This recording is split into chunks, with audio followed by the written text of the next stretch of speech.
qasad dan tujuan kita hadir dalam majlis ilmu. Mudah-mudahan Allah merezekikan kepada kita ilmu yang bermanfaat dunia dan akhirat. Sambungan kitab kita yang pertama insya-Allah Faridatul Faraid. Muka surat berapa dah? Kitab Faridah 57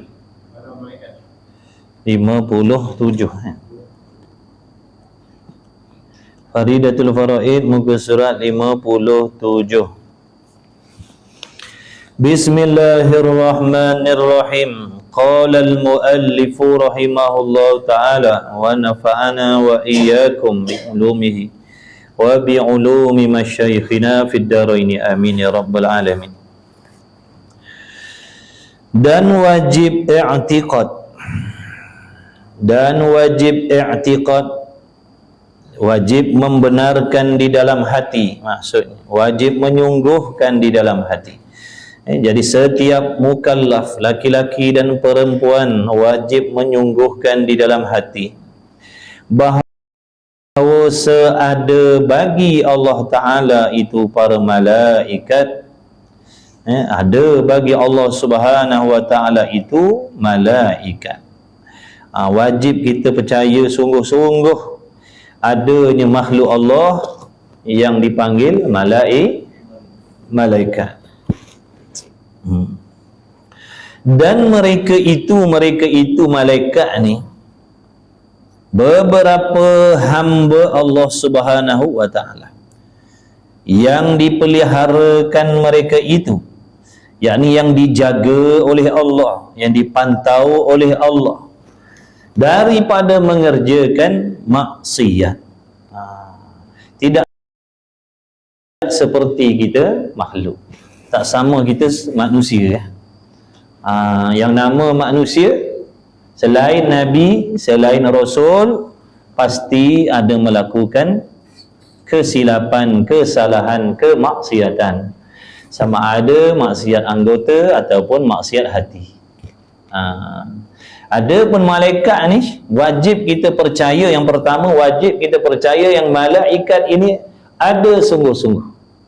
Wajib hati kita setuju, hati kita menyungguhkan walaupun malaikat ini sesuatu ataupun sejenis makhluk yang tidak dapat dilihat oleh mata kasar kita, mata kepala kita. Namun wajib kita mukallaf, siapa pun wajib menyungguhkan, wajib membenarkan, wajib percaya sungguh-sungguh, jangan syak, jangan ragu-ragu sekali-kali bahawasanya ada sungguh-sungguh malaikat yang dijadikan oleh Allah, yang mana malaikat ini merupakan hamba Allah juga. Mereka ini hamba Allah juga. Namun perbezaan dia, kita pun hamba Allah, malaikat pun hamba Allah, tapi perbezaan mereka dengan kita, mereka ni malaikat ni Allah Ta'ala memelihara mereka, Allah Ta'ala menjaga mereka dari sebarang jenis dosa dan maksiat. Tidak seperti kita manusia.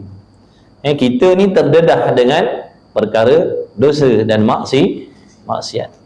Kita nak melakukan taat, apa sahaja jenis ibadat, perlu berperang, perlu berlawan, perlu bermujahadah, melawan dunia, melawan makhluk, melawan syaitan, melawan hawa nafsu, baru boleh menghasilkan ketaatan, baru boleh meninggalkan kemaksiatan.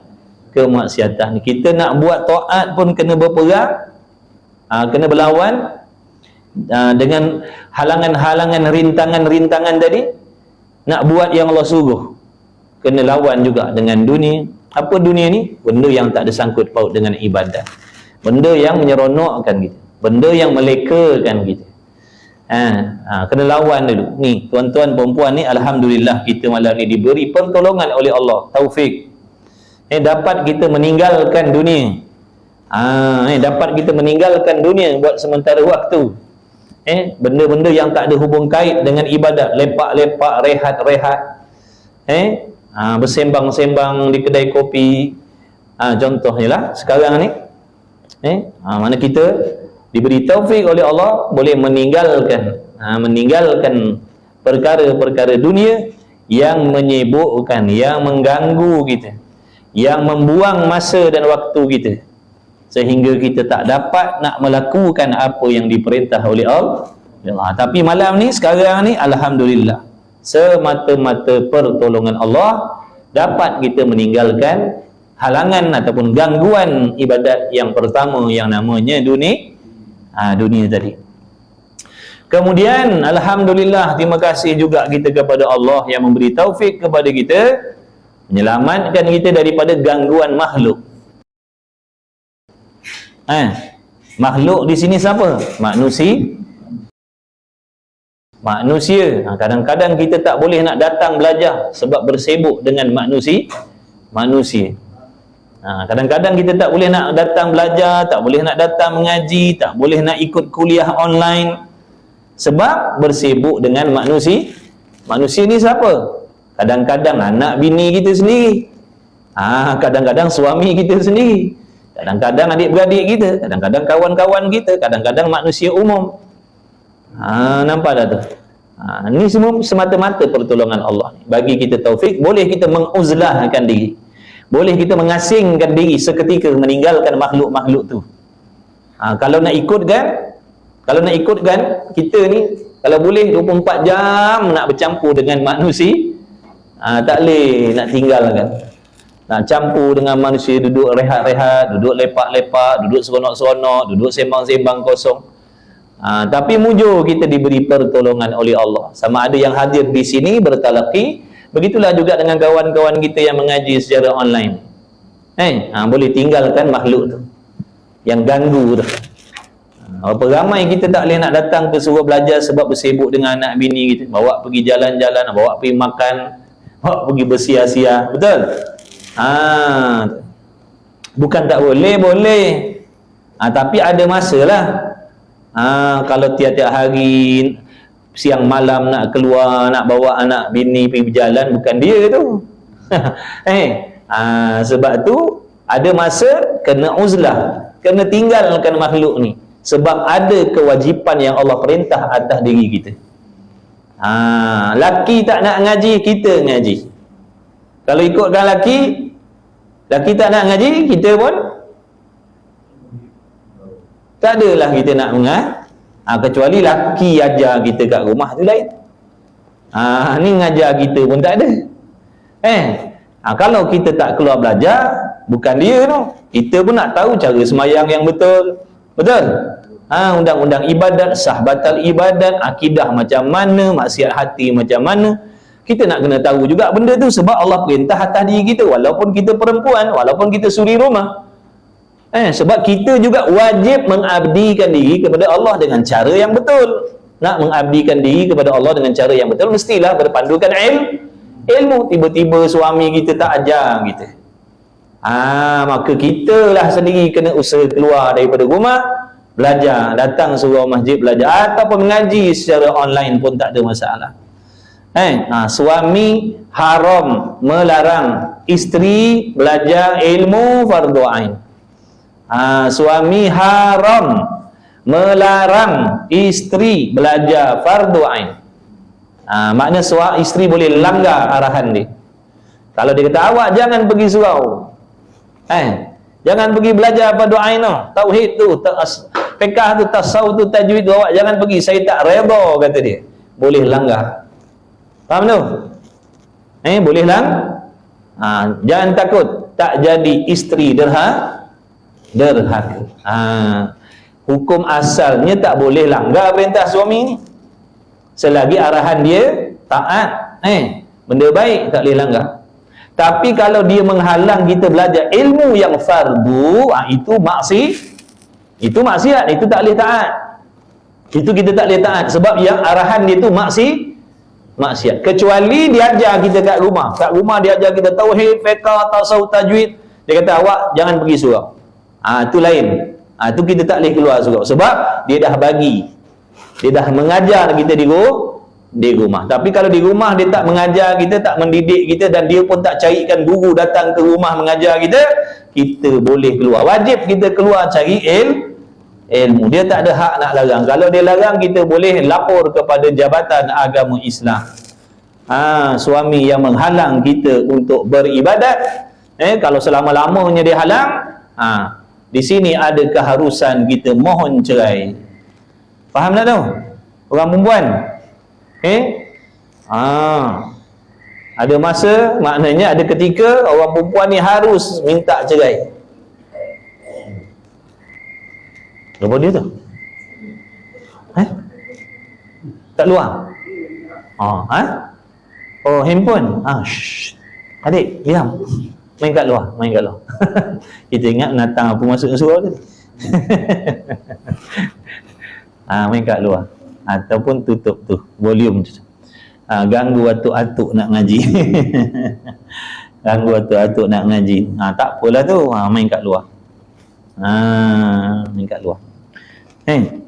Baik. Jadi suami tak boleh, bahkan suamilah yang patut menggalakkan, membawa ataupun menyuruh anak bini dia pergi belajar. Itu makhluk. Jadi alhamdulillah. Kita manusia nak buat taat pun kena lawan, nak tinggalkan maksiat pun nak kena berlawan juga. Kalau tak berlawan tak boleh tinggal maksiat. Kalau tak berlawan tak boleh buat apa yang Allah suruh. Tapi malaikat dah, dia memang tabiat dia dah. Memang Allah jadikan dia itu jenis taat kepada Allah. Tak perlu nak berlawan, tak perlu nak berperang. Sebab itulah hadirin hadirat rahimakumullah, apabila kalian sanggup menunaikan ibadat dengan berperang, dengan bermujahadah tadi itu, pada ketika itu kalian, kedudukan kalian itu lebih mulia daripada malaikat lagi. Jangan main-main. Kedudukan hamba Allah ni bila dia melakukan taat, meninggalkan maksiat, kedudukannya lebih tinggi daripada para malaikat. Sebab nak menghasilkan taat dan meninggalkan maksiat ni kena berlawan dulu. Bukan mudah maksudnya. Kalau orang kata beribadat tu mudah, dia jahil. Kalau orang kata senang je ibadat tu, jahil lah tu. Kalau dia ada ilmu, bukan mudah nak menghasilkan satu pahala. Ni silap-silap majlis ilmu kita malam ni jadi kosong je tuan. Walaupun zahirnya nampak macam amal akhirat, tapi dengan sebab kesalahan dan kesilapan niat sahaja, apa yang kita buat ni dengan mengaji, kita semayang, kita semua jadi dunia. Sebab tu kita kena hati-hati, kena belajar, kita kena tahu bagaimana niat yang wajib diletakkan dalam hati kita setiap kali kita nak melakukan ibadat, supaya ibadat tadi jadi akhirat. Kalau tak, jadi dunia. Baca Quran boleh jadi dunia, mengaji boleh jadi dunia, mengajar boleh jadi dunia. Contohnya niat kita mengaji, mengajar amalan ni nak orang pandang kita, nak orang tengok kita, supaya orang tengok kita ni hebat contohnya. Habislah, jadi dunia lah. Jangan harapkan pahala, bahkan jadi dosa pula tu. Begitulah juga benda-benda yang kita tengok zahirnya dunia. Tapi kalau orang yang mencari harta tadi contoh, niatnya untuk melakukan ibadat, cari duit sebab nak beribadat, nak bagi nafkah, nak bayar hutang, maka pekerjaan dia itu tadi yang nampak zahirnya dunia, tapi dikira akhirat. Dikira akhirat. Jangan kita ingat asalkan mengaji, asalkan semayang, asalkan puasa, asalkan haji umrah jadi akhirat. Dah, belum tentu lagi. Tengok niatnya tu. Kadang nak pergi haji, nak orang panggil tu haji, nak orang panggil mak haji. Bukan niat nak menunaikan kewajipan haji dah. Niat nak orang panggil, nak orang hormat dia. Habislah. Rugilah belah ribu. Na'udzubillahi min zalik. Baik. Lagi suci mereka itu daripada segala sifat manusia. Malaikat ni, dia tak letih, dia tak penat, dia tak mengantuk, dia tak jemu. Taat, semata-mata taat. Kalau malaikat yang Allah Ta'ala perintahkan mereka tu mencatat amalan, catat, tak henti-henti, tak letih-letih catat. Apa yang keluar je daripada mulut kita, semua ditulis, tak berehat-rehat. Apa saja perbuatan kelakuan kita ditulis, tak berehat-rehat. Tu kalau kita lah Allah letakkan amanah untuk catat amalan, banyaklah untung orang. Rasa letih lah. Rehat sekejap lah. Sedang kita berehat tu pula orang tu buat maksiat, dah tak tulis dah. Ini malaikat dah tak boleh lari kita.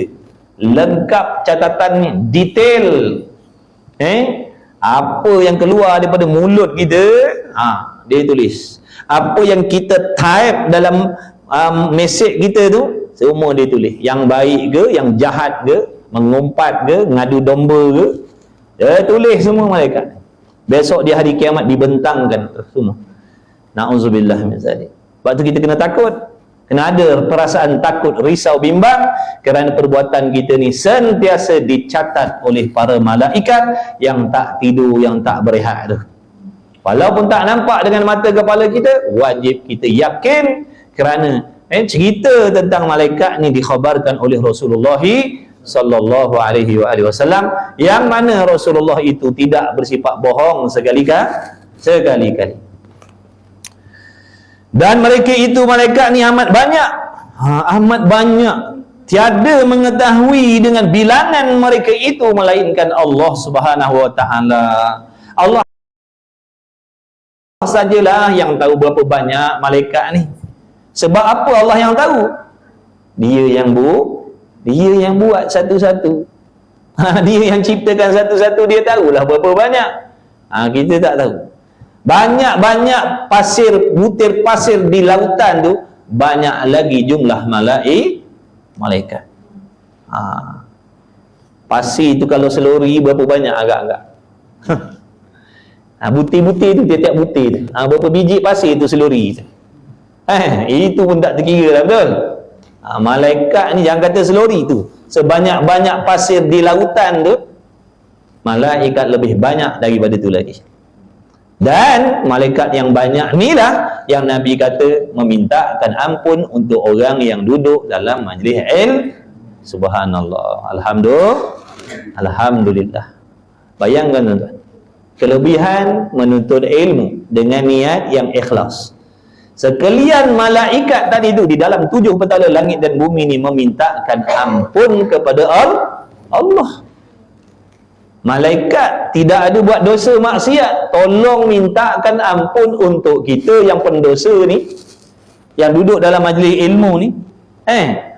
Mintakan ampun, ya Allah, ampunkan fulan bin fulan, ampunkan fulan bin fulan. Berapa banyak malaikat lah mintakan ampun. Siapa bagi tahu? Nabi sallallahu alaihi wasallam. Sebab tu kalau seorang tu yakin sungguh-sungguh dengan Rasul, yakin dengan apa yang Rasul khabarkan, dia jadi seronok nak belajar. Dia jadi seronok nak belajar.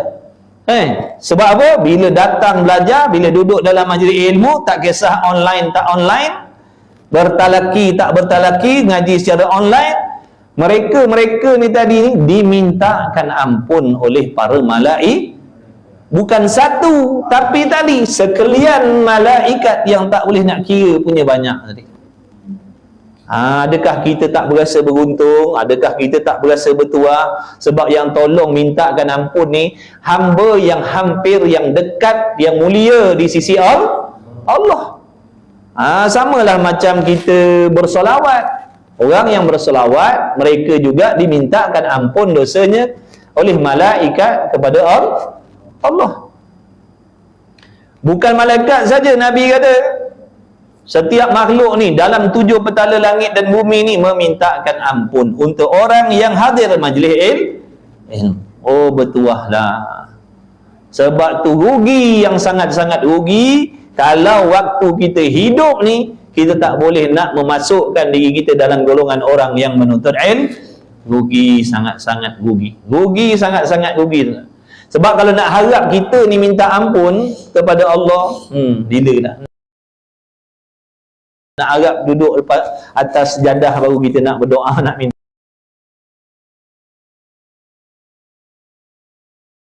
ampun ni. Kalau tak adalah. Tu pun belum tentu lagi. Kita ni banyak dosa, banyak maksiat, banyak hijab. Kadang-kadang kita berdoa, kita minta ampun pun dengan hati yang tak ikhlas. Mulutnya mengucap astagfirullah, tapi hatinya tak hadir pun. Mulut kita astagfirullah, astagfirullah, Maksudnya, wahai Allah, aku memohon keampunan. Padahal waktu kita menyebut astagfirullah, hati kita ke lain. Astagfirullah, astagfirullah, hati kita ke lain, entah mana-mana, tak tahulah. Nampak tak? Jadi kata setengah ulama, daripada kita meminta ampun kepada Allah dengan para malaikat yang tolong memintakan ampun untuk kita di sisi Allah, itu lebih afdal lagi. Sebab mereka sangat dekat dengan Allah. Maksud dekat bukan maksud dekat tempat, maknanya pangkat darjat mereka itu di sisi Allah tu dekat, nak bandingkan dengan kita ni, hati yang leka, yang lupa, yang lalai. Nampak dah tu, para malaikat mintakan ampun, sekalian makhluk Allah ni mintakan ampun untuk orang yang belajar agama. Rugilah kalau kita. Sebab tu sekarang ni ajak diri kita, ajak anak bini kita, ajak kawan-kawan kita, kempen sana, kempen sini, mari belajar fardu ain, mari belajar. Biarkan orang nak kata apa, kita bukan nak menunjuk-nunjuk kebaikan dah. Kita menunjukkan kebaikan agar ditiru. Menunjukkan kebaikan, menunjukkan amal soleh agar ditiru, itu ibadat. Tapi kalau kita menunjukkan kebaikan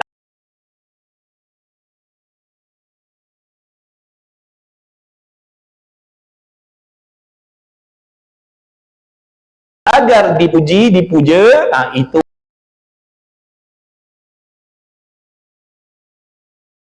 itu maksiat. Tapi kalau kita tunjukkan kebaikan, mudah-mudahan kawan-kawan kita seronok tengok kita mengaji, dia pun nak mengaji juga. Maka itu kebajikan bagi diri kita, itu bukan kemaksiatan. Jadi belajarlah kita semua.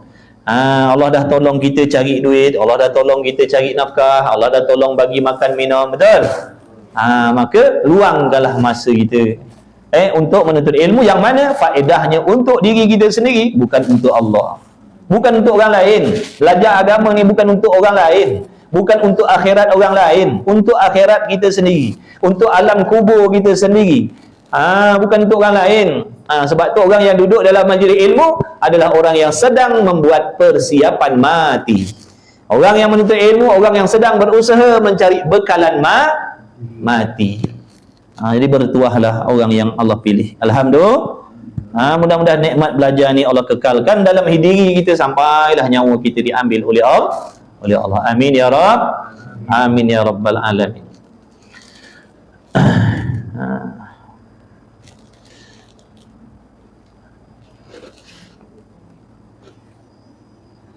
Baik.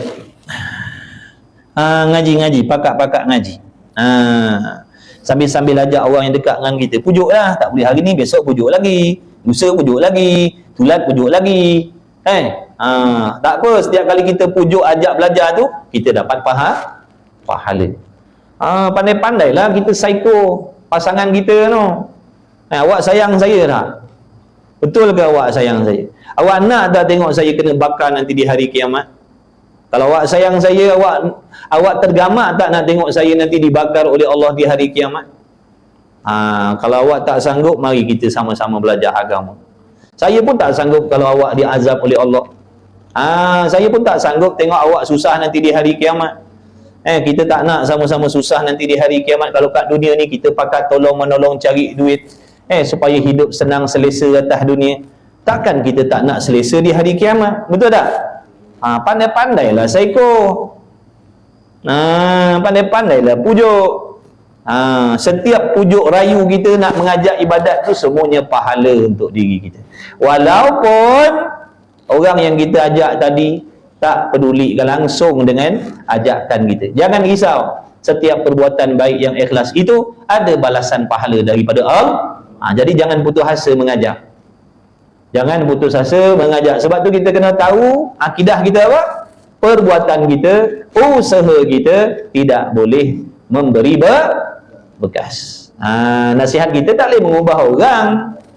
Yang mengubah orang tu Allah. Tugas kita Allah suruh mengajak. Dah ajak, berubah tak berubah tu bukan kerja kita dah tu. Tu urusan Allah. Tapi yang mengajak tadi, Allah takkan sia-siakan penat lelah dia mengajak tu. Ada kebajikan, ada pahala bagi diri dia. Jadi jangan putus asa. Kadang-kadang kita ni baru ngajak 2, 3, 4 hari, 2, 3, 4 bulan, malah dah kosor dan dah. Kosor dan dah. Kali ajak suruh semayang tak mau. Kosor dan dah, habis dah. Tu nama putus asa lah tu. Jangan putus asa. Kita nak berubah pun payah, betul? Betul tak? Kita nak berubah jadi baik pun payah, apatah lagi nak mengajak orang berubah lagi lah. Faham macam tu? Mengajak tak apa. Bini ajak laki, laki ajak bini. Pakak-pakak ngaji. Ta'awanu 'alal birri wat taqwa. Usaha ikhtiar tak boleh bagi bekas. Kalau dengan ajakan kita tu dia berubah, tu dah kira bonus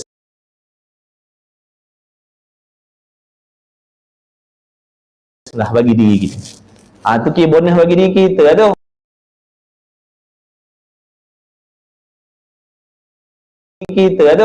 Dah tak adalah pahala mengajak, nampak tak? Tak adalah pahala mengajak. Sama macam bersedekah. Tu ada fakir miskin, kita sedekah. Lusa dia dah jadi jutawan. Nak sedekah hari tak kat dia tu? Nak sedekah apa? Dia dah jutawan lah. Ada tak pahala sedekah untuk diri kita dah? Dah tak ada. Tu hikmah. Kita ni gopoh, kita ni tak sabar. Kita ni tak sabar kita ni. Sifat yang tak baik dalam hati kita ni gopoh. Kalau nak berubah jadi baik tu gopoh. Dia makan masa. Nabi SAW mengingatkan kita. Nabi kata agama Islam ni padat. Agama Islam ni padat. Maka Nabi kata gali perlahan-lahan. Perlahan-lahan, jangan gelojoh. Perlahan-lahan, sabar. Sabar. Jangan hari ni dakwah, hari ni kita nak dia berubah jadi malaikat. Mananya mau. Kita pun banyak ponteng, kita pun banyak hari tak betul sabarlah. Allah boleh ubah dia 24 jam lah. Kita tak payah hajat pun boleh ya Allah nak ubah dia jadi lebih baik daripada kita. Allah nak bagi kita pahala mengajak, berdakwah. Tu walaupun orang yang dekat dengan kita, dakwah lah namanya tu, mengajak kepada kebaikan. Bukan maksudnya mengajak nak kena pergi turun medan perang, no. Bukan semata-mata begitu. Kita dakwah cara kita. Mereka dakwah cara mereka gitu. Ngajak orang yang dekat dengan kita, ajak jumlah belajar, jumlah ngaji, bukan nak nunjuk baik dah. Nak mengajak sama-sama usaha jadi baik. Nak usaha jadi baik, tak baik lagi. Nak mengajak sama-sama usaha jadi baik. Bila ramai, ada kawan-kawan, kita jadi semangat nak berubah, betul? Kita ni manusia, kita ni dipengaruhi oleh suasana. Untuk kita orang awam ni, bila tengok ramai, kita jadi semangat, begitu. Lain orang dah dewasa tu, orang dewasa dia tak peduli dah. Orang lain ibadat tak ibadat, dia tak peduli, dia ibadat semata-mata. Macam kita orang awam ni, ada suasana. Sebab tu kalau kita nak mengaji, kena cari suasana. Kawan dengan orang yang suka mengaji. Baru insya-Allah kita jadi semangat sikit. Duduk dalam grup-grup yang selalu sembang pasal mengaji, insya-Allah jadi semangat.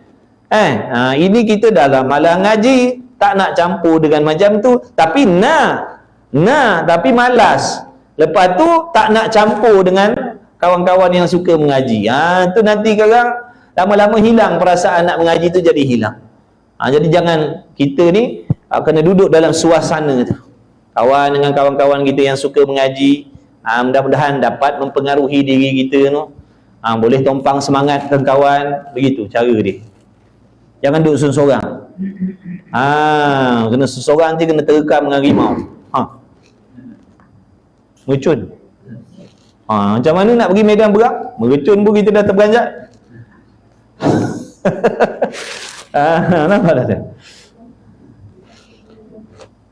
Habis. Dan mereka itu amat banyak, jadi rugilah. Rugi, main pakat-pakat kita ajak belajar, anak bini kita main mengaji. Ni Malaikat mintakan ampun untuk kita ni. Subhanallah. Tak kira dia orang baik, dia tak baik. Bila dia duduk dalam majlis ilmu dengan niatnya lillahi ta'ala, aku dengar ceramah, aku dengar kuliah kerana nak cari redha Allah, aku dengar ceramah dengan kuliah nak tahu hukum hakam Allah, dapatlah kelebihan tu. Sebab tu syaratnya niatnya mesti ikhlas. Kalau tak ikhlas tak dapat. Tiada mengetahui bilangannya malaikat Allah, dan bawahnya kepala mereka itu ada 4. Mana ketua lah, ketua malaikat tadi ada 4. Yang pertamanya malaikat Jibril, dan Mikail, dan Israfil, dan Izrail. Ini 4 ketua sekalian para malaikat yang banyak tadi tu. Ini 4 ketua dia. Sultan dia, sultan malaikat Jibril alaihi salatu wassalam. Kalau dalam kitab lain diceritakan macam mana rupa Jibril yang sebenar. Besar sangat-sangat. Tapi walaupun besar gagah macam tu, takut setakut-takutnya kepada Allah. Itu yang kecil kerdil ni bukan main berani dengan Tuhan lagi. Kita yang kecil gerdil ni bukan main berani dengan Tuhan ni, melawan Tuhan. Allah kata begini, kita kata salah tu, begini. Nampak tak? Berani tak bertempat namanya. Kita ni berani tak bertempat. Berani tak bertempat, takut tak bertempat. Kita ni takut orang cakap, takut orang cakap. Itu takut tak bertempat.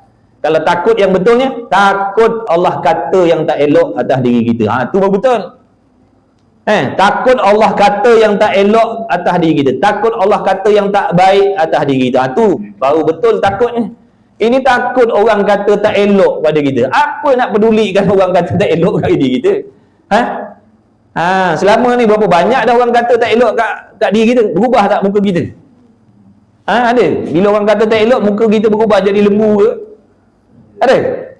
Mana ada? Peduli kan orang nak kata tu. Biarlah dia nak kata, nanti dia letih dia berehat lah. Dia berletih nanti dia kata dia letih dia berehat. Ataupun dia mati. Mati senyap lah. Ataupun kita mati dulu. Tak dengar lah lagi dah kata-kata tu.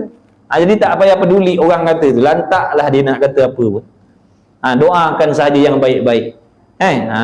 Doakan yang baik. Setiap kali orang kata tak elok atas diri kita, semua tu pahala kebajikan bagi diri kita. Free aja dapat. Nak kata apa? Katalah kalau boleh daripada celik mata sampai kau tidur, kau katalah atas diri aku ni. Aku ni dah lah tak ada kebajikan. Kau katalah. Sungguh bukan main-main tu kan. Sebab tu kalau kita tahu hikmah dia, kita jadi seronok. Kau nak kata, katalah. Alhamdulillah. Bertambah kebajikan kita. Kita duduk saja, allowance bertambah, tak mau. Kalau duit mau, duduk saja dapat duit banyak, nak tak? Nak pula. Duduk saja pahala bertambah, nak tak? Duduk saja pahala bertambah tapi tak nampak pun tambah. Yakin adanya pahala ni. Siapa tak percaya ada pahala, rosak akidah dia, jangan main-main. Pahala ni benda gaib yang dikhabarkan oleh Nabi SAW. Tak percaya, rosak akidah kita. Itu wajib percaya adanya dosa, adanya pahala. Bukan cakap dongeng-dongeng pahala-pahala ni. Cuma Allah tak nampakkan, Allah tak tunjukkan. Kalau Allah tunjukkan, tak adalah namanya ujian lagi dah. Duduk suraunya bertabur-tabur, contohnya kebajikan turun daripada langit atas kepala kita. Agak-agak no. Yang sebelah ni pun yang pun datang join sekali. Kalau nampak yang nama pahala tu. Yang kata yang Islam, yang bukan Islam pun duk join sekali. Tapi dah benda Allah lindungkan, nak menguji sejauh mana kepercayaan kita dengan perkara gaib yang dikhabarkan oleh Rasulullah sallallahu alaihi wasallam. Sebab tu nak tengok benda-benda akhirat ni perlukan mata hati yang bersih. Mata hati yang celik, mata hati yang bersih. Kalau mata hati buta, tak nampak lah yang namanya pahala tadi tu. Sebab tu bila sebut pahala, kalau hilang pahala kita tak ada rasa rugi, kalau bertambah pahala kita tak rasa buntung. Tu malaikat Jibril. Dan setengah daripada mereka itu hamalatul arsh, artinya beberapa malaikat yang menanggung arsh ar-Rahman. Arsh ni makhluk Allah yang terpaling besar sekali. Semua syurga duduk di bawah arsh tu lah. Semua syurga duduk di bawah arsh tu lah. Di arsh ni yang terpaling besar sekali. Nanti hari kiamat kita boleh tengok ni semua ni. Sekarang ni tak boleh tengok, nanti hari kiamat besok boleh tengoklah makhluk-makhluk Allah yang selama ni kita dengar khabar je. Yang nama malaikat maut, nanti jumpa sendiri one by one. Dah siap belum?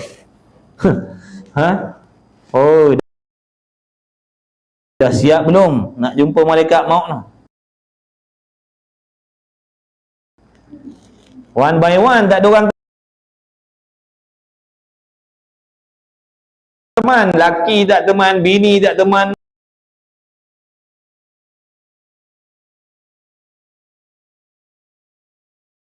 menteri tak teman, YB tak teman.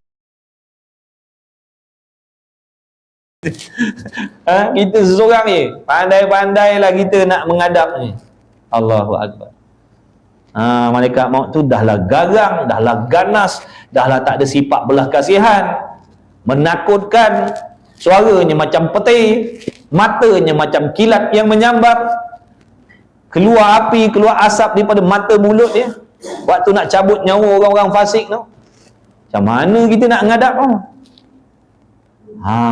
Kena fikir benda-benda macam tu. Mudah-mudahan hati kita yang keras ni jadi lembut. Mudah-mudahan hati kita yang keras, yang kodong-kodongnya tak kisah. Bila ingat azab macam tu, saya rasa takut ni, rasa nak jadi baik. Siapa nak tolong kita? Malaikat maut. Jangan buat pasal garang kau main lagi ni. Macam malaikat macam tu, suara macam peti tu yang meletup kuat tu, macam nak gugur jantung kita tu, suara dia besok nak sergah kita. Laki tak tolong, tak ada kata abang tolong, tak ada, abang entah ke mana-mana, tak tahu dah. Sayang tolong ni malaikat maut, dia tak peduli, ni main TikTok kat dapur. Sungguh kita lah nak ngadap one by one, nyata zahir lah malaikat maut tu nanti. Tetapi kalau dia orang baik, orang soleh, orang solehah, hati bersih, buat segala yang Allah suruh, tinggal segala yang Allah larang, banyak bertaubat, setiap kali jatuh dosa cepat-cepat taubat, insya-Allah malaikat maut tu akan datang dengan rupa yang baik. Tak ada macam tadi tu. Yang tadi untuk orang fasik, ataupun orang munafik, ataupun orang kafir. Tapi kalau dia mukmin yang kamil, yang sempurna, dia datang dengan paras yang baik. Kita nak yang mana? Pernah tengok cerita orang putih apa namanya? Apa yang bawa motor kepala berapi tu? Ghost Rider. Ghost Rider. Yang tengkorak, kepala dia bergasap, terbakar tu. Macam tu lah gambaran. Tapi tu filem. Tak menakutkan, kita jadi seronok pula nak tengoknya. Siap tunggu lagi. Ghost Rider apa? Nak tengok. Ini one by one, depan-depan. Malaikat maut, bukan Ghost Rider ni. Ni malaikat maut. Dia nak sentap nyawa kita. Dia tak ada sifat belas kasihan. Mana kekuatan kita yang kita berlagak sangat dengan Tuhan, tak heran, tak peduli ni. Kita ni lemah, kita ni dhaif, kita tak kuat. Makan minum kita pun Allah tanggung. Nak bergerak pun Allah tolong. Nak mikir buat kerja ofis pejabat kita tu pun Allah bantu. Nak berniaga pun Allah yang tolong gerakkan hati orang datang kepada kita. Mana hebat kuat kita ni. Kena ingat kita ni lemah. Jangan sombong dengan Allah. Jangan sombong dengan Allah, aku tak heran, aku tak peduli. Jangan. Allah bagi sakit perut pun menonggeng dah kita. Bagi sakit perut pun menonggeng dah. Nak berak tak lepas, menonggeng lah kita. Nak berak tak lepas, menonggeng dah. Menangis melalak dah. Baru macam tu, bukan ada api dalam perut kita. Itu kita fikir, itu hikmah Allah jadikan sakit-sakit atas dunia ni. Itu hikmah, di antara hikmah Allah jadikan jenis-jenis sakit atas dunia ni supaya kita mikir, ya Allah, kalau macam ni pun aku dah tonggang terbalik dah nak hadap, macam mana aku nak hadap dalam kubur yang Nabi kata berselisih tulang rusuk kena himpit tu. Kita duduk dalam kenderaan contohnya sesak pun kita dah rimah dah, kita tak tahan dah. Duduk rumah sempit pun gimana ni, berselisih tulang rusuk besok dalam kubur kita. Macam mana tu nak hadap tu? Bukan sehari tuan-tuan. Selagi tak kiamat, selagi itulah azab tu berulang-ulang, tunggu sampai kiamat yang sebenar-benar. Bukan kata azab sekejap, tak, selagi tak kiamat, selagi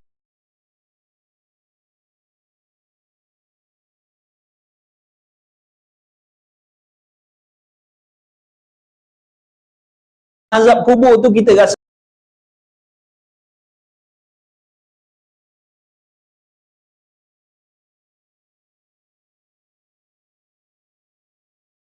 azab kubur tu kita rasa wal'iyazabillah min zalik.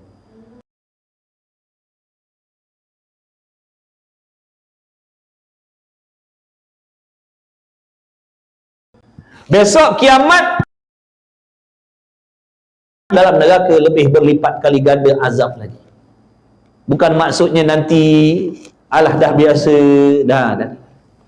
Begitulah juga dengan nikmat. Bila dia orang soleh, orang solehah, hati bersih, tak ada khianat dengan orang, hasad dengki dengan orang tak ada, dia pemaaf, dia suka buat baik pada orang walaupun orang buat tak baik dengan dia. Macam sifat akhlak Rasul tu sallallahu alaihi wasallam. Nak selamat tiru akhlak Rasul. Akhlak lain tak ada jaminan. Nak tiru akhlak yang selain Rasul tak ada jaminan. Tapi kalau tiru akhlak Nabi sallallahu alaihi wasallam, Allah yang jamin pasti selamat. Pasti selamat. Tapi kalau dia orang baik, datang pun malaikat tadi dengan nikmat dah, dalam kuburnya lebih nikmat. Saujana mata memandang kuburnya diluaskan oleh Allah, berehat macam pengantin malam pertama. Seronoknya dalam kubur tu. Kita yang ke atas ni melalak-lalak barang-barang, dia seronok kat dalam tu. Lebih nikmat daripada nikmat dunia yang dia dah rasa atas dunia. Tu untuk orang soleh, untuk orang solehah, bila dia mati besok dalam kubur, nikmat dia, seronok dia, kegembiraan dia, keceriaan dia lebih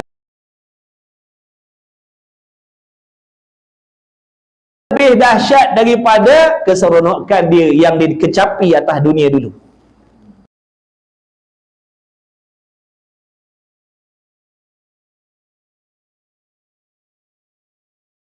Tak ingat dah yang nama nikmat dunia, rumah mewah, banglo. Tak ingat dah. Sebab yang dalam tu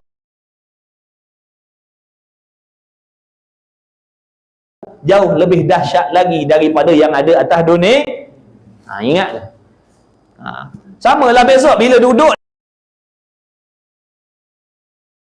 dalam syurga, lenyap dah segala kelazatan dunia. Lenyap dah. Ada orang tanya, Ustaz, nanti kalau kita masuk dalam syurga besok ada kereta Porsche tak? Mana? Boleh tak kita nak bawa kereta? Jauh dahsyat daripada tu lagi. Kau tak akan ingat dah ni maknanya nikmat dunia yang apa? Yang punya, yang berjuta-juta harga kenderaan tu Bila duduk dalam syurga tak teringat dah benda. Sebab yang ada dalam tu jauh lebih dahsyat daripada apa yang ada atas dunia. Mau tak mau? Siapa tak mau, gila lah. Tak nak, gila lah. Maknanya semua orang nak benda tu. Kalau tanya orang jahat pun dia nak. Kalau tanya ahli maksiat pun dia nak. Tanya penjenayah pun dia nak benda tu. Cuma kena buat kerja sikit. Kena buat sebab-sebab dia. Yang Allah suruh kena buat, yang Allah larang kena kena buat kerja sikit lah. Baru insya-Allah Allah akan bagi benda-benda tu. Allah tak mungkin janji. Jangan risau. Pakat-pakat kita berhijrah, tubu ilallah, pakat-pakat kita kembali kepada Allah. Kita ni dah banyak dilekakan oleh dunia, disesatkan oleh dunia. Tapi belum terlambat lagi. Nisbah kita yang belum mati ni, tak kira laki perempuan, tua muda, mari pakat-pakat kita kembali mengikut perintah Allah. Jangan risau, tak rugi. Jangan risau, takkan rugi, bahkan lebih beruntung. Pujuk hati kita tu, ajak jomlah, sudahlah. Nanti kita kecapi kelazatan selepas mati pula. Yang atas dunia ni Allah dah bagi rasa macam-macam, seronok macam-macam. Slow down lah pula. Bukan tak boleh seronok lagi, boleh, cuma tak macam dulu dah. Kalau dulu 24 jam tiap hari, tiap minggu, tiap bulan, sepanjang tahun sekarang dah ada masa-masa tertentu dengan kita, dengan pencipta kita. Ada masa tertentu kita dengan ibadat. Gitulah. Bukan tak boleh seronok, boleh. Bukan kata bila hijrah ni dah tak boleh berjalan, tak boleh pergi makan. Boleh je. Cuma dah terkawal dah benda tu. Kalau tak dulu hidup kita pagi petang siang malam duk mikir pasal tu aje. Sudahlah. Jangan lupa ada hak akhirat kita tu yang kita belum tunaikan lagi. Yang anak bini kita belum tunaikan lagi, yang kita belum bawa anak bini kita lagi ke situ. Persiapan dunia kita dah bagi dah. Anak bini kita dah bagi rumah selesa, kenderaan selesa, duit selesa, pakaian selesa, makan mewah, macam-macam dah yang dunia dah nampak dah. Alhamdulillah. Ni yang dalam kubur belum nampak lagi. Yang dalam kubur belum nampak lagi. Maka usahalah pula untuk yang dalam kubur tu. Bila lagi? Bukan tak boleh, bukan suruh berhenti terus daripada tu, boleh je nak ambil kesedapan dunia, cuma nak suruh hati-hati, jangan langgar batasan, jangan leka sampai tak ada bekalan mati. Sebab yang nama malaikat maut tadi datang, tak ada bagi salam, dia akan datang, dia tak tunggu kita berubah jadi baik. Kita nak kena cepat-cepat berubah jadi baik sisi Allah sebelum dia datang. Sebab kalau dia dah datang, tutup dah peluang dah. Dia kalau datang dia tak balik dah. Dia tak akan balik kecuali bawa roh kita sekali. Malaikat maut. Dah bila lagi? Sudah-sudahlah. Sudah-sudahlah. Man-man lah pula. Tunggu. Yang lepas mati tu lebih dahsyat daripada apa yang ada di atas dunia. Seronok lepas mati tu lebih dahsyat daripada seronok atas dunia ni lagi. Atas dunia ni kita dah puluh tahun seronok dah macam-macam. Sudah-sudahlah. Kontrol pula dah. Sayang masa kita. Sayang tak? Sayang masa kita, sayang masa kita. Masa ni tak boleh beli, tuan-tuan. Jam kita boleh beli. Ada orang jam ratus ribu jam dia. Jam je. Ini cak ayam.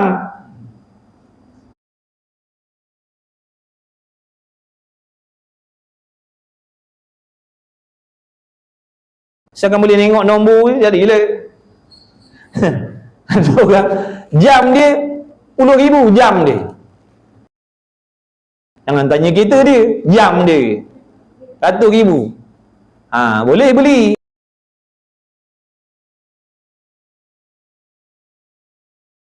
Tapi masa tak bro? Masa tak boleh beli. Malaikat ni 3 juta ni, bagilah aku setengah jam nak taubat, nak syahadah, nak sedekah. Dah, kau tak boleh beli. Kau nak gadaikan segala harta jongkong-jongkong mah yang kau ada, nak minta seminit Tuhan tambah hidup, tak dapat. Sebab tu kita kena hargai waktu yang Allah bagi. Gunakan sebaik mungkin. Yang sudah-sudah tu dah tak boleh repair dah. Yang sudah tu dah tak boleh repair dah ni. Yang akan datang ni. Yang tinggal lagi ni, gunakanlah sebaik mungkin. Pakat-pakat ajak anak bini kita hijrah, belajar agama, beramal, cari guru yang betul, fahaman yang betul. Barulah nanti kita senang dunia, senang akhir, senang dunia, senang akhirat. Habis. Jadi ada malaikat yang menanggung arash, dan mereka itu sekarang ini ada 4 malaikat, dan pada hari kiamat nanti ada 8 malaikat yang menanggung, menahan arash. Sekarang ni ada 4 malaikat yang menanggung, yang memikul arash tu. Sekarang ni ada 4. Nanti hari kiamat tambah lagi 4, jadi 8. Nanti kita boleh tengok sendiri dengan mata kepala kita. Di padang mahsyar besok kita boleh tengok sekeliling padang mahsyar itu malaikat Allah. Tengok betapa hebatnya besok. Hari kiamat besok dia tengok tu, malaikat boleh tengok dengan mata kepala kita sendiri. di padang mahsyar tu besok. Manusia di padang mahsyar tu besok dipagari oleh malaikat. Mana nak lagi? Nak lagi mana? Yang mengepung tu bukan kecil-kecil anak, oi. Kan ingat tak cerita yang Nabi Allah Subhanahu Wa Taala perlihatkan malaikat Jibril rupa sebenar tu? Berapa besar malaikat Jibril tu? Matahari tu duduk antara dua kening dia. Matahari tu duduk antara dua kening malaikat Jibril. Agak-agak besarnya. Tu jenis besar-besar macam tu besok penuh di padang mahsyar mengelilingi. Mana kita nak lagi? Hari yang sangat menakutkan besok tu padang mahsyar. Kita semua, saya dan tuan-tuan semua akan pergi situ. Kita, anak bini kita, kawan-kawan kita, semua akan pergi situ. Kaki ni lah yang akan pijak besok padang mahsyar. Kaki tuan-tuan tu lah yang akan berdiri di padang mahsyar besok. Berpuluh-puluh tahun, bukan sehari dua. Berpuluh tahun berdiri kat situ. Kecuali orang yang dekat dengan Allah, dia ada keistimewaan yang diberi oleh Allah.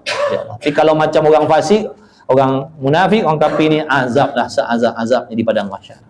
Matahari atas kepala kita berapa jengkal, menggelegak otak kita, nak lari tak boleh. Manusia tu tak tahu berapa lapis. Manusia di padang mahsyar tu tak tahu berapa lapis. Padahal luas padang mahsyar ni, tapi banyaknya manusia, berbilion-bilion manusia tu. Bayangkan daripada umat Nabi Allah Adam AS sampai ke akhir umat Nabi Muhammad SAW, dihimpunkan di situ, agak-agak berapa lapis tu. Jangan main.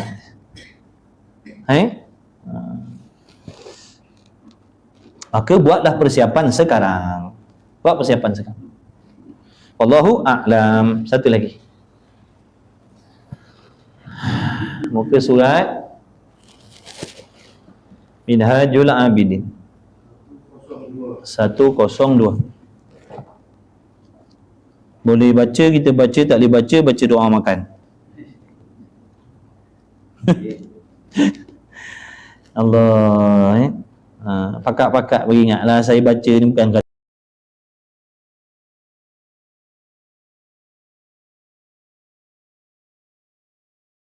saya baik dah, nak peringat diri saya sendiri. Saya baca kitab ni, saya niat belajar juga. Bukan saya niat nak mengajar, saya niat nak belajar. Maknanya saya baca atas diri saya sendiri, peringatan untuk diri saya, anak bini saya. Sebab tu saya suruh anak bini saya ikut kelas sekali. Online ikut, tak boleh ikut ke surau, ke masjid, ikut mengaji secara online.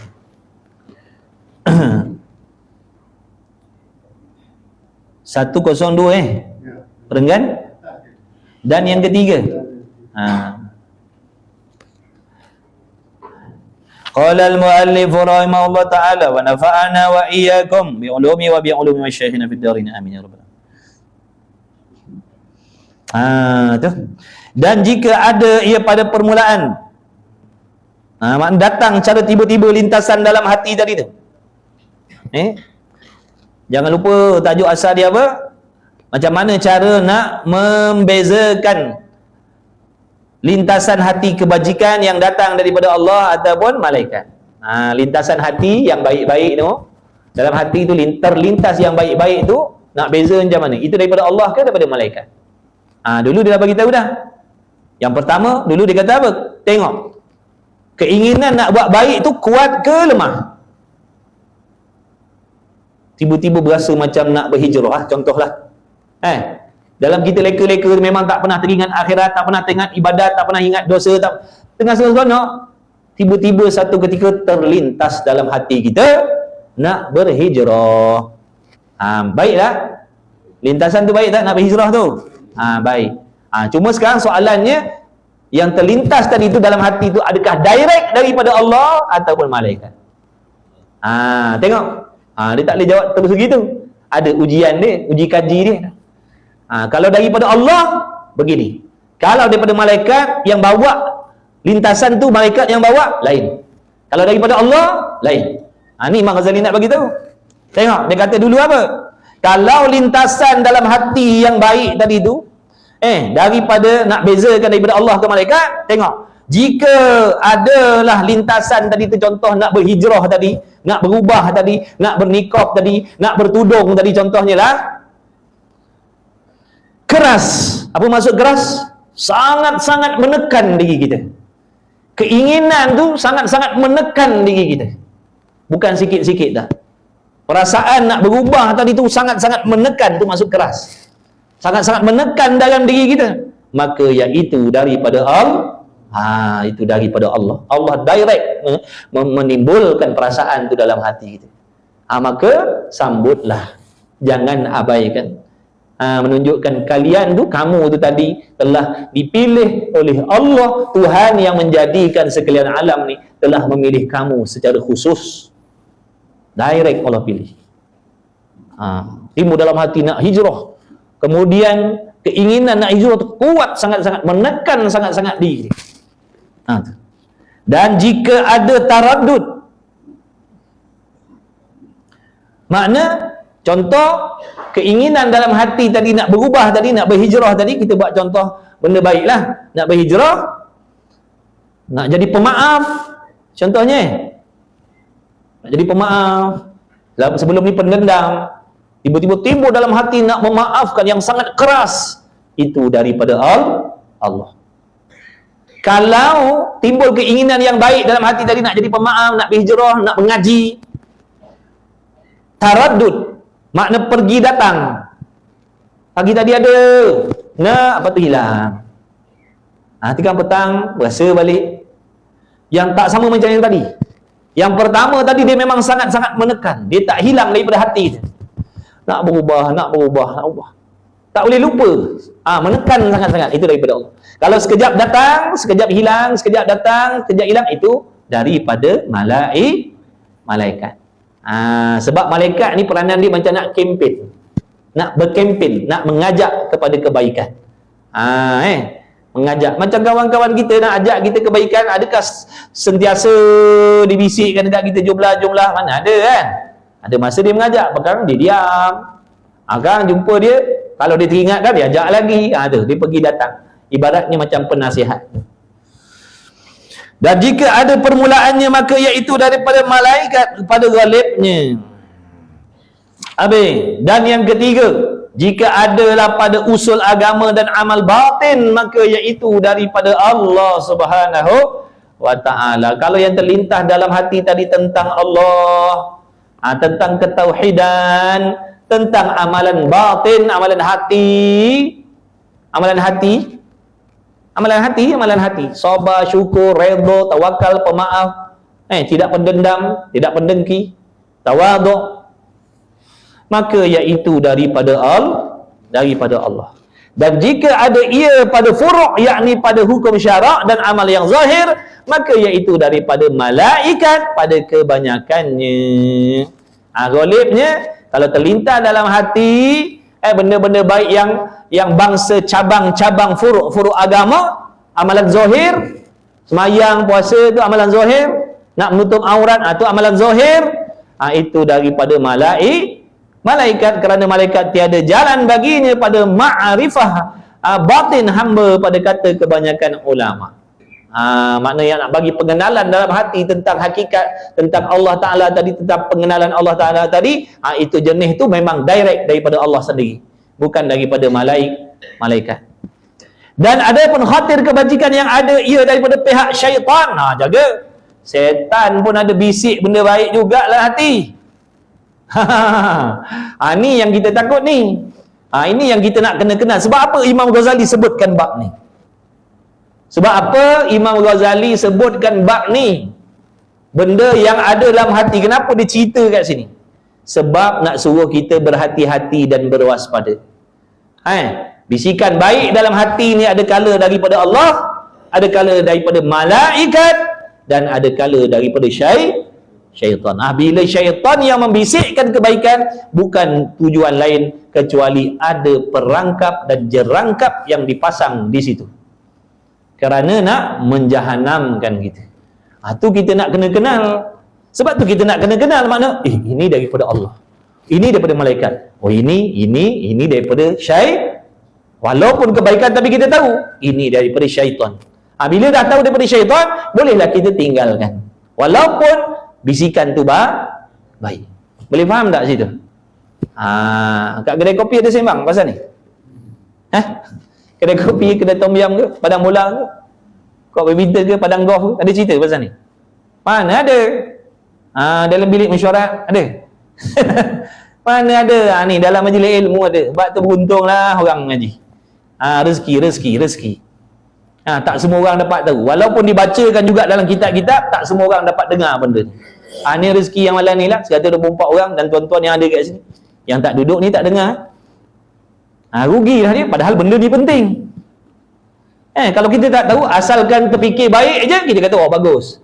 Asal benda baik je, bagus. Rupa-rupanya belum tentulah. Sebab tu perlukan kita ni boleh membezakan tu. Masya Allah.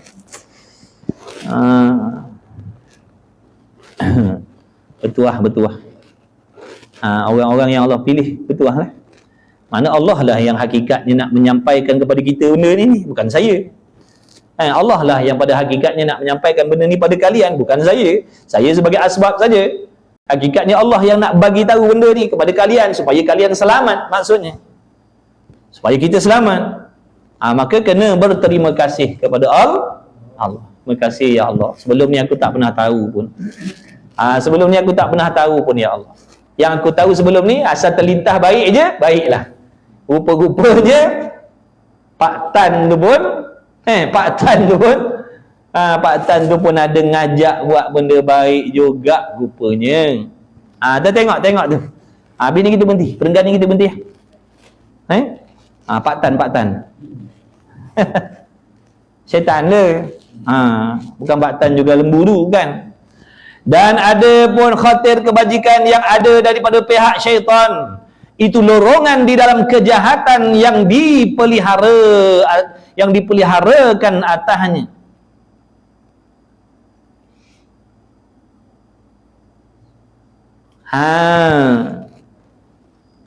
Maka telah berkata Syekh kami Abu Bakar Arwar, yakni Al-Imam Haramain rahimahullah ta'ala, maka tilik olehmu. Tilik. Jangan tiba-tiba terlintas baik aja benda tu baik. Tilik dulu, tengok dulu. Imam Haramain kata, tengok dulu, kaji dulu, selidik dulu dengan ilmu. Jika engkau dapat akan dirimu pada yang demikian itu perbuatan yang lintas dengan hatimu, serta rajin, tiada serta takut, dan serta bersegera, tiada serta perlahan-lahan, dan serta aman, tiada rasa takut, serta buta daripada kesudahan, tiada serta perlihat mata hati, maka ketahui olehmu bahawasanya daripada syaitan, maka jauhkan olehmu. Terlintas benda baik tadi, satu dah. Tapi dia punya sifat dia macam mana? Sifat dia macam mana? Terlintas benda baik, dengar baik-baik ni, nak habis dah ni. Ni perenggan lah, lepas tu nak berhenti, nak makan. Si lemak tu, tunggulah.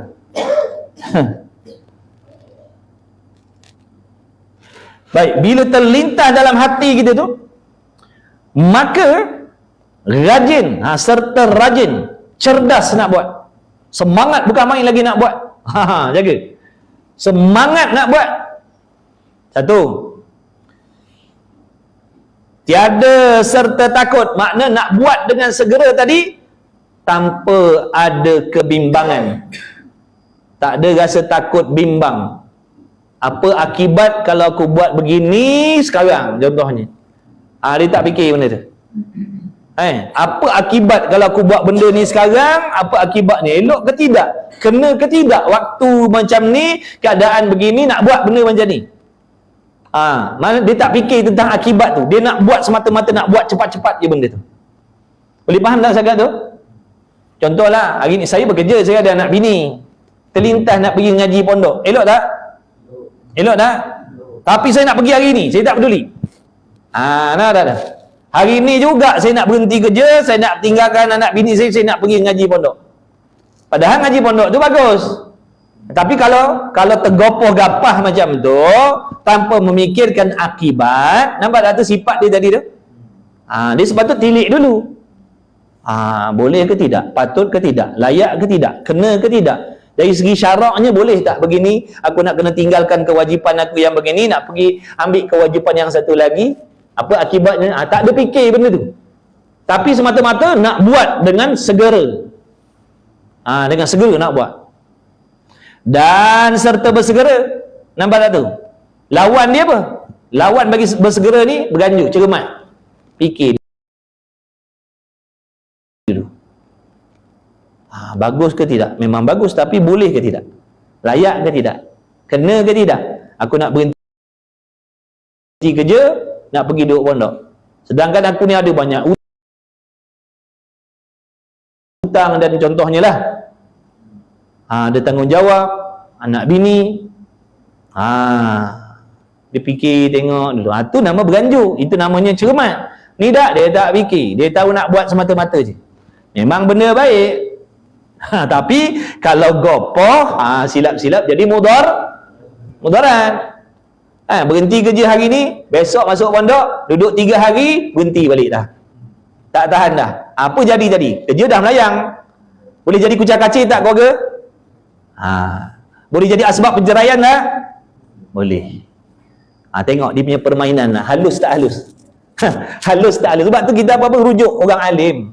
Tanya orang alim, orang yang pandai jalan ibadat ni. Orang yang bijak dalam permainan tipu daya syaitan ni, tanya. Jangan tanya puak-puak kita. Jangan tanya geng-geng yang sama waktu dengan kita. Tanya orang alim tu. Tanya ahli ibadat, ahli akhirat yang ada ilmu tu. Bukan yang kaki ibadat tak ada ilmu. Tanya yang ahli ibadat dan ada ilmu. Ulama tu tanya, tu guru.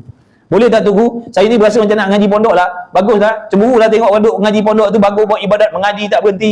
Buat ibadat, saya nak berhenti kerja lah. Saya nak pergi ngaji pondok, boleh tak? Tanya lah dulu paling tidak.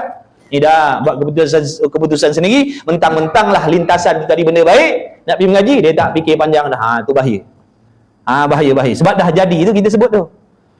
Sebab dah jadi tu. Ada pengalaman kita tu. Ada dulu kawan kita kata sabarlah, duduklah. Kau dah ada anak bini. Allah buat elok dah. Kau bekerja ni, Allah buat elok dah. Cuma kau kena adjust sikit je. Jangan habiskan waktu kau kat luar ni untuk cari duit. Malam pergi surau ngaji. Malam pergi surau ngaji, ibadat. Kat surau pun boleh ngaji fardu ain. Dan dalam masa yang sama kau boleh cari nafkah untuk anak bini kau. Dalam masa yang sama kau boleh cari nafkah, cari duit untuk bayar hutang-hutang kau. Mana dua-dua ni ibadat. Anak bini kau pun terpelihara. Anak bini kau pun tak merungut. Ni kan daripada kau berhenti serta-merta pergi mengaji, kan kerja kau hilang, hutang kau ada, anak bini kau nak bagi macam mana? Pada adat je. Bukan senang duduk pondok ni. Nampak macam senang, bukan senang tuan-tuan. Bukan senang, nampak macam senang je. Rehat je duduk pondok. Mari duduk sekali tengok. Mari sekali duduk tengok. Dalam keadaan kau ada anak bini, kau ada nak kena makan minum, anak-anak kau nak sekolah semua, mana nak cari tu? Kalau tak betul-betul hati, tak boleh. Memang 3 hari je lah duduk. Tu yang kita tak nak. Nampak tak? Tu yang kita tak nak. Bukan jadi baik, jadi mudarat. Jadi mudarat pula. Berlaku benda macam tu. Allah atur elok dah ni. Tuan-tuan ni ada cari kerja, ada bekerja, ada anak bini. Ibadat dah tu cuma kita nak kena adjust. Yang tak bolehnya bekerja pagi, petang, siang, malam, tak peduli belajar. Itu yang salah. Adjust tang situ. Kerja 8 jam, nanti lepas maghrib pergi kelas, lepas isyak balik dah. Besok macam tu lagi. Tak apa dah lah. Lama-lama pandailah juga tentang sembahyang, tentang akidah, tentang apa benda tu. Hati-hati. Ulama' larang tu, ingat larang sesaja. Ingat dia larang sesaja. Ada cerita lah tu yang dia larang tu. Kita ni tak tahu. Sebab tu kena dengar nasihat. Kalau Tok Guru kata begitu, gitu. Kalau Tok Guru kata gini, gini. Sebab dia lebih mengetahui jalan tu. Nak bandingkan kita ni, nak buat kebaikan bukan dengan ilmu, nak buat kebaikan dengan nafsu. Kemudian tengok lagi, serta buta daripada kesudahan. Maksud buta daripada kesudahan ni, kita tak terfikir hujung jatuh dia apa besok ni. Hujung jatuh dia apa? Akibat dia. Kalau aku buat macam ni, contoh kalau aku berhenti pondok ni, 24 jam berhenti pondok, esok lusa aku angkut anak bini aku pergi duduk pondok, apa akibat dia? Kesudahan dia macam mana besok? Dia tak terfikir tentang benda tu. Dia tak fikir kesudahan. Dia tak fikir akibat. Dia tak ada risau tentang akibat yang tak elok tadi. Tiada serta pelihat mata hati, maka ketahui olehmu bahawasanya daripada syaitan. Sebenarnya syaitan nak merosakkan kita tu. Bukan nak suruh kita dapat pahala kebaikan kebajikan, tak. Dia nak merosakkan kita. Sebab tu apa-apa tanya alim Tanya alim ulama. Wallahu a'lam. Jadi masya-Allah, Allah Taala sajalah yang balas budi baik Al-Imam Al-Ghazali rahimahullah taala duk karangkan kitab yang macam ni sehingga kita boleh tahu benda-benda dalam hati macam tu. Allah sajalah yang membalas dengan syurga Firdaus. Begitulah juga alim ulama yang lain-lain, tutur guru alim ulama yang mengarang kitab-kitab syara, yang betul fahamannya, betul akidahnya, Allah sajalah yang membalas. Amin ya Rabb. Amin ya Rabbal Alamin. Mudah-mudahan Allah jadikan kita semuanya istiqamah belajar, sabar belajar, sabar usaha ubah diri kita kepada yang lebih baik. Jangan putus asa daripada rahmat Allah. Yakin Allah Ta'ala Maha Kuasa nak memberi bantuan dan pertolongan kepada kita. Allah dah janji, siapa bersungguh-sungguh pasti akan ditolong oleh Allah. Bila lagi? Jangan lengah-lengah dah. Mulai malam ni azam dah. Contohlah, andai kata ada kawan-kawan kita yang baru singgah dalam live ni yang tak belajar lagi, jangan tangguh-tangguh dah. Azam sekarang, aku nak belajar kerana Allah. Ikutlah kelas. Untuk sementara waktu nak ikut kelas online pun ikut dulu. Tapi pastikan kelas-kelas online tadi betul akidah, betul fahaman, betul gurunya. Sebab dalam media ni pun ada macam-macam. Takut tersalah pilih fahaman nanti lagi rosak kita. Waspadalah. Bila lagi? InsyaAllah dalam keadaan kita leka lupa pun Allah tolong kita macam-macam. Betul tak? Dalam keadaan kita leka lupa pun Allah tolong macam-macam. Apatah lagi kalau kita dah mula nak menghadap diri kepada Allah. Apatah lagi bila kita dah mula nak ajak anak bini kita dekat dengan Allah. Adakah Allah nak tinggalkan kita? Tidak. Allah takkan tinggalkan kita. Yakin sungguh-sungguh, insya-Allah mudah-mudahan sekaliannya kawan-kawan kita semua yang hadir, yang mengikuti, tuan-tuan yang hadir yang mengikuti secara bertalaki, masuk ibu bapa kita, anak bini kita tak terkecuali, kawan-kawan kita yang baik dengan kita, banyak tolong kita, banyak doakan kita, banyak sangka baik dengan kita, tak lupa dengan orang yang tak senang dengan kita, yang ngumpat kita di belakang, yang caci cela kita di belakang. Mudah-mudahan sekaliannya diampunkan dosa oleh Allah Subhanahu wa taala, diberi taufik hidayah untuk menjadi hamba Allah yang baik. Mudah-mudahan kita semua direzekikan oleh Allah mendapat syafaatnya Nabi Muhammad sallallahu alaihi wa alihi wasallam. Mudah-mudahan kita semua direzekikan oleh Allah husnul khatimah. Mudah-mudahan Allah Ta'ala memberi bantuan pertolongan kepada saudara-saudara kita di Palestin khususnya, dan di Yaman dan di mana-mana negara-negara yang sedang dizalimi oleh orang-orang kafir harbi yang menzalimi umat Islam. Mudah-mudahan diberi pertolongan oleh Allah, diberi kemenangan oleh Allah, diberi perlindungan oleh Allah, diberi kejayaan oleh Allah.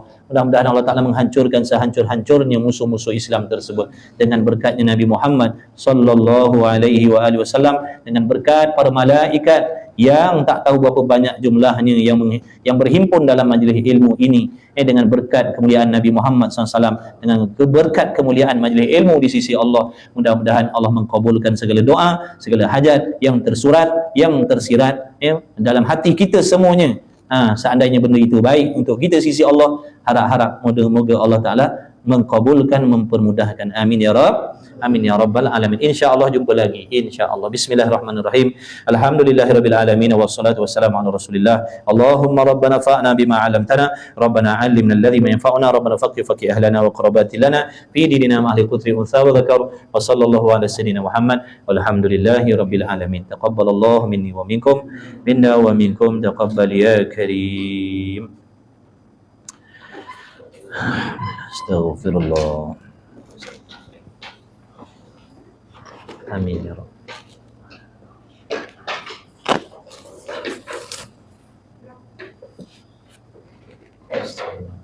Alhamdulillah.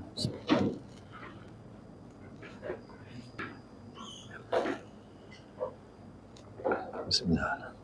Bismillah.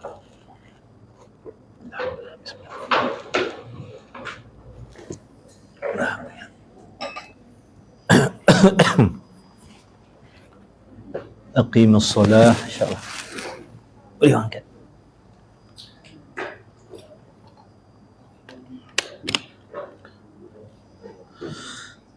InsyaAllah. Boleh tak? 10.45 kita ada kelas 10.45 ada kelas tauhid. 10.45 ada kelas tauhid. 10.45 ada kelas tauhid, insyaAllah. Yang free-free nanti boleh join. Jumpa lagi. Assalamualaikum warahmatullahi wabarakatuh.